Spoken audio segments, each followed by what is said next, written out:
Hey everybody, now at this point it's no big secret that I actually happen to like to do a lot of things with Linux, but I also happen to encounter a couple of issues with multiple different distributions. Take a look at this. Right here I have Ultramarine. My biggest problem here is I can't log in.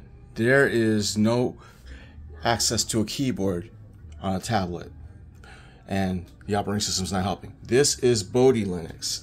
Very pretty, and no keyboard. And then this one is Zorin Linux. Haha, I do get a keyboard.